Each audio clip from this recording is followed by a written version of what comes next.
This was all a wonderful conversation. I enjoyed it. I love it because there is great collaboration. There's a new word that I'm learning the meaning of it all the way around, and it's the word convergence. I believe that we have convergence when we look at these 4 different groups working together. It involves an intersection, it involves timing, the right timing, moving together, and synergy, that we can do great things for the city of Mesquite. And we're truly grateful for the incredible partnerships the city has with the school district, the chamber, the Dallas College Eastfield campus. And we want to say thank you to each one of you for your leadership in our community. And I also want to say thank you to the city's communications staff for producing this event tonight. Let's give them a hand. And of course, and we appreciate the assistance from the staff members of the MISD, the Chamber of Commerce, Eastfield campus as well. Let's give them a hand.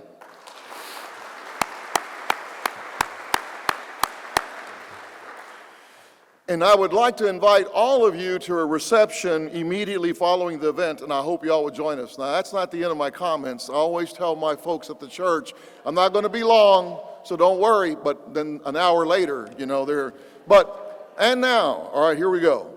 I'd like to share with you what we're really looking forward to in the future of our city in the coming year.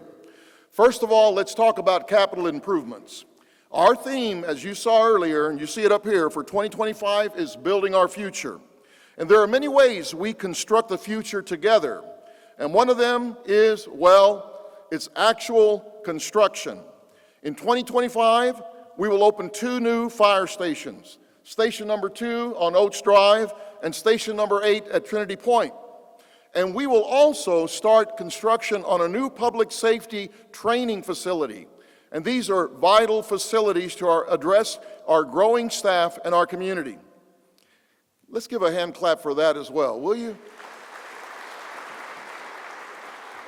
When it comes to construction, there are changes coming to some of the shopping areas. The nature of retail has changed over the past several years, and we're working with developers to address how best to use some of our retail space. Renovations at Town East Shopping Center, Northridge, and Broadmoor Shopping Center have resulted in a refresh of these areas, and new retailers are bringing new experiences to these neighborhoods. The Town East area is our central business district, and we must be active in how the entire area adapts to the new shopping experiences. As we anxiously await an announcement on the Sears project, and I can assure you we're very close, and I'm going to say it again because you've seen that Sears over there at the Town East Mall. We're very close, and we have to make sure the Town East Mall is prepared for the future. And the city is working with mall ownership on new zoning and new strategies to ensure long-term successes. And of course, as Mesquite grows to the south, we are starting to see the expansion of retail stores and services in Creek Crossing and along the I-20 corridor. With all of the new housing and businesses in this area, we expect a big boom in retail. Another way that we build for the future is by working on our streets. That's the second thing I want to talk about. Fixing our roads continues to be a top priority in 2025. And this past year, we added more than $3 million to the budget for street and alley work, but much more is needed. We've made great strides in major street repair projects, including Skyline Drive, Sain Road, Town East Boulevard, and Gus Thomason Road. And this year, there are more big projects coming up. Some of those include Lawson Road, La Prada Drive, and also Faith and P. Lucas Boulevard. Finding funds for these projects is a big challenge. Roads are very expensive, and our revenue will not keep up in the long term. We have asked our staff for 3 different things: strategies to address this need, more efficient repair methods, and also a faster response time to citizen concerns. Somebody ought to say amen right there. We will work with partners to help fund more roads, and we must do more. Our community expects it. While we are working on the city's infrastructure, We also have to commit to improving our quality of life. That's number 3. Both the library and the parks departments are implementing plans to future facilities and programs. Parks and Recreation has begun the effort of evaluating our recreation needs and will study the possibility of building a new recreation center in South Mesquite. Parks will continue to be one of our greatest assets. In the past year, we opened a new natatorium, as you heard earlier, and our first skate park.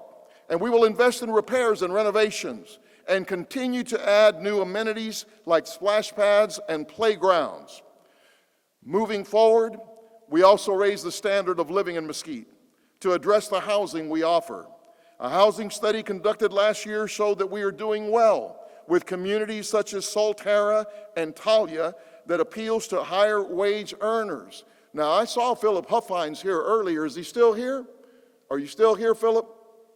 He must have left, but I wanted to introduce him to you because he was here earlier.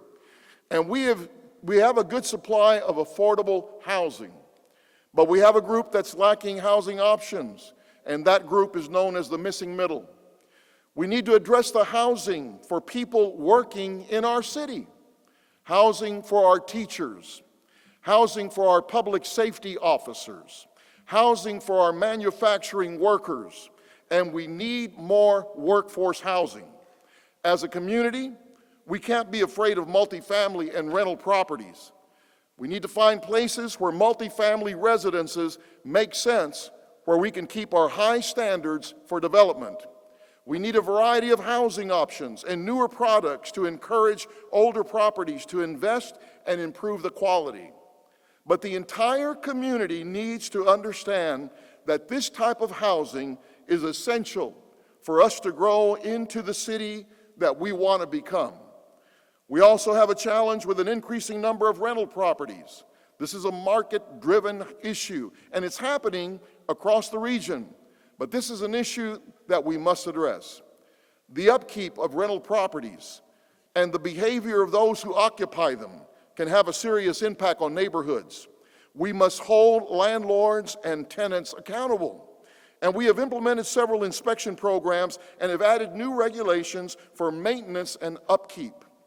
We are working hard to make sure that all residents, homeowners and renters alike, are good neighbors and abide by the codes that we have in place. But I want to be clear, we must not treat renters differently just because they rent. As good neighbors, we must embrace renters as we would any other homeowner, and we must offer help and understand the challenges they face. This is how community treats each other. Also, as a community, we need to address those who have limited or no access to a home. Our unsheltered population is growing and beginning to impact our city on a new level we've never experienced before. We've taken action on this issue by dedicating resources to a homeless coordinator. And with our community care team, this coordinator is tasked with identifying where unsheltered people are living and connecting them with the resources they need. As a community, we will show great compassion and empathy, but we need to do so in a constructive manner. And I call this, quote, smart compassion, unquote. By enabling people to live in a floodplain or wooded area, we're not truly helping them. And in some cases, we can make things worse for them. But I want to encourage everyone to support the unsheltered by directing your energies, your resources to agencies like Sharing Life Outreach. Connecting unsheltered people with housing and programs that address the reasons they are unsheltered is truly the best help we can provide. As we focus on building our future, we must also talk about our youth. It was mentioned earlier, these men are focused on youth, helping youth, raising youth. We've seen the stories on social media or the news about some of our young adults who have made very poor and very public decisions and put themselves and other people in harm's way. But we need to remember that these are the actions of a few. I want to strongly emphasize that the vast majority of our young people are good kids, doing the right thing day in and day out. Even still, many of our youth are struggling, and they need our help, and they need it now. The city has worked side by side with Mesquite ISD to increase positive, safe opportunities for youth engagement. We've also recently hired a new youth services manager who is tasked with developing ways to engage Mesquite's youth and create more partnerships with Mesquite ISD and the business community. One of those ways is starting a youth advisory council that will empower young people to take active roles in the community. This group will advise the city council on youth-related issues, sharing their perspective and insights with us. But you know, the city, the school district, the college, and the Chamber of Commerce can provide opportunities. They can provide programs for young people, but changing the mindset of our youth starts with the family. It starts with the parents who are engaged and involved with their children. But parents can't do it alone. It takes a community. And the time is now to be engaged with the younger generation. We need help from our churches and community organizations. We need mentors and volunteers with youth programs across the city. We need help from our business community because our youth need people who are willing to hire them and support them and mentor them. Our business owners need to participate in the City Summer Youth Internship Program and not only hire teens, but engage with them and give them guidance. They need to be productive members in the workforce. Whether you serve as a mentor, a volunteer, or an employer, our youth need people in their lives who are willing and able to help them build a future they can be excited about. The time is now for all of our community to be engaged, and that's the fifth and final thing I want to mention.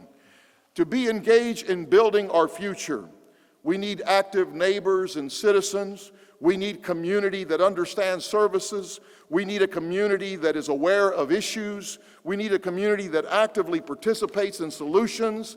And one way to start is by attending the Neighborhood Summit on March the 1st and join the conversation. Or attend the neighborhood meeting. If a neighborhood group doesn't exist where you live, let us know. Our city staff would be glad to help you organize the meeting and help you get it rolling. All it takes is 3 or 4 neighbors meeting together to start making a difference. And if you're meeting about issues in your neighborhood, we will be there to support you. Other ways to engage includes attending events hosted by the Chamber of Commerce, or joining us at the City Council meetings on the first and third Monday, or the Town Hall Tuesday meetings, or a school board meeting. We've also created a program to help develop future leaders called Project Lead. Participants grow in leadership skills to elevate their engagement. And if you want to do more, but you're not sure how, this is the program for you. And I invite you to serve on a board or commission and lend your time, your knowledge, and expertise to make a difference in the community. In fact, we have many of our boards and commission members here tonight, and I want to thank each one of them. We thank you for your service and the time you give to Mesquite, because we couldn't do it without you. We couldn't do what we do without each one of you. Let's give them a hand. All these board and commission members that are here tonight, we thank them for their work. And service is the backbone of any community. I've served in the Mesquite community as a pastor for almost 30 years. I served as a council member for almost 6 years, and now as a mayor for almost 4 years. And I've seen Mesquite grow, and I've seen it change, and I've seen even our city limits change. Our city is more diverse than ever, with new cultures, new businesses, and traditions being woven into the fabric of our community, and the diversity is our strength. Our economy is also transformed. Industries that once defined us have evolved, and new opportunities have emerged. We've seen businesses rise, neighborhoods flourish, and a new generation of residents call Mesquite their home. But with this change comes challenge, and we are challenged by aging areas. We are challenged by aging infrastructure, and we are challenged by people who want to put us down and hide behind their keyboards, but will not participate or engage. At the same time, we are blessed with new growth and efforts to revitalize. And we are tackling tough issues directly. And we have community members dedicated to the success of our city, our schools, and our businesses. And so we stand at a crossroads tonight. And we must make strategic investments in infrastructure, housing, and public services. We must pursue economic opportunities in every part of a city, ensuring no neighborhood is left behind. And we must engage all residents, new and established, young and old, every culture, every ethnicity, every living situation. We must listen to all their voices. And we cannot live in the past, but we need to focus on building the future together. This is a defining moment for our city of Mesquite. And if we work together, we can honor what has made this city great while embracing the promise of what's to come. The time is now, and this time is appointed to us, to the leaders in this room, and it's a time of tremendous opportunity. And I'm excited to do this work with you. So in closing, I've shared with you tonight about our capital improvements, our streets, our quality of life, our youth, our community engagement. And so now I ask you to join me. Join me and our city council as we set our sights on the possibilities ahead of us. I like to say great things are happening in Mesquite because we're a great community and built by leaders with a great vision. Join us and let's build our future together. Will you do something with me right now? I'm going to count to 3, and when I get to 3, will you all just say it with me? Together as one voice. Can we do that? And we can say, great things are happening in Mesquite. But I want to say it with gusto. You know what I'm saying? Great things are happening in Mesquite. All right, here we go. 1, 2, 3. Great things are happening in Mesquite. Thank you. Thank you. And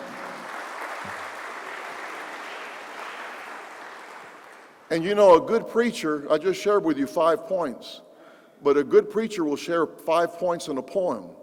So I asked my administrative assistant over there at the church this afternoon, will you go to AI Chat GPT, and will you ask, can you please give me a brief poem for the collaboration of a city, of public schools, of community colleges, and the chamber? She put it in there, and immediately, not even 3 seconds, and here it is. Mesquite city leaders, strong and true, with Mesquite schools and commerce working through. Mesquite Chamber's voice, Dallas College's guide, all united together with hearts open wide. Bridging gaps and paving ways, building future in brighter ways. Together we build, together we stand for a thriving, enduring, and strong land. That's it. Thank you so much. God bless you. Have a good night.